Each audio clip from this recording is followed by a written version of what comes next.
जहरीली कफ सिरफ बेचकर मासूमों की जान लेने वाले रंगनाथन को मध्य प्रदेश पुलिस ने अपने हिरासत में ले लिया।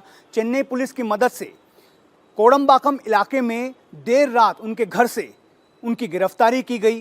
अब बड़ा सवाल यह है कि क्या सिर्फ इनकी गिरफ्तारी से इस मामले का पटाक्षेप हो जाएगा, क्योंकि जिस श्रीसेन फार्मास्यूटिकल कंपनी में ये कफ सिरप बनाया जा रहा था वहाँ पर रूल्स को किसी भी तरह से फॉलो नहीं किया गया।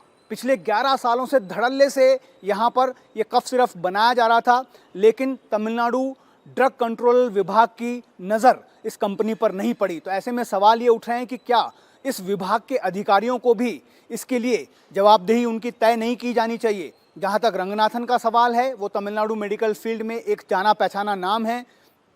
40 साल पहले उन्होंने इस मेडिकल फील्ड में ड्रग मैन्युफैक्चरिंग का काम शुरू किया था। हालांकि उससे पहले 80 के दशक में उन्होंने महिलाओं के लिए एक प्रोटीन सिरप बनाया था जो गर्भवती महिलाओं को जिसे दिया गया था, और वो प्रोडक्ट बहुत ही ज़्यादा पॉपुलर हो गया था। हालांकि बाद में ये पता चला कि उसका भी लाइसेंस उनके पास नहीं था, जिसके बाद तमिलनाडु ड्रग कंट्रोल विभाग ने उस वक्त कार्रवाई करते हुए उस प्रोडक्ट पर पाबंदी लगा दी थी।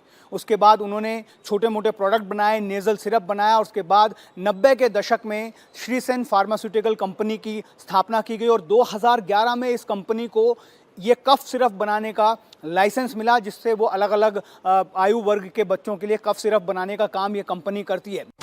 गोविंदन रंगनाथन को अब एमपी लाया जा रहा है। अब हर छिपे सच से पर्दा उठेगा।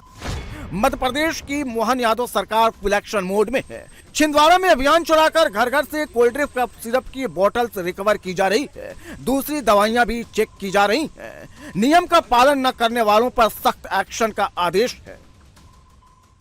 छिंदवाड़ा में जहरीले कफ सिरप कोल्ड ड्रिंक के चलते अब तक 22 बच्चों की दर्दनाक मौत हो चुकी है। इसमें छिंदवाड़ा के 19, पांडुन्ना का 1 और बैतूल के 2 नौनिहाल हैं, जिन्होंने इस जहरे कफ सिरप कोल्ड ड्रिंक को पिया था, जिसके अंदर जो केमिकल था डायएथिलीन ग्लाइकोल वो तकरीबन 48% था, जबकि उसे होना चाहिए था 0.1%। अंदाजा लगाया जा सकता है 400 गुना से ज्यादा ये जहर इन बोतलों में था। और इस जहर को इन बोतलों में भरने वाली जो कंपनी थी कांचीपुरम तमिलनाडु की श्रीसेन फार्मास्यूटिकल कंपनी, उसके डायरेक्टर मालिक रंगनाथन को मध्य प्रदेश पुलिस की जो स्पेशल टास्क फोर्स बनी थी 7 सदस्यीय, उसने आज तमिलनाडु के चेन्नई से उस रंगनाथन को गिरफ्तार कर लिया है। गिरफ्तार करने के बाद उससे पूछताछ की जा रही है कि दरअसल ये SR 13 बैच नंबर था, जिसमें ये कोल्ड ड्रिंक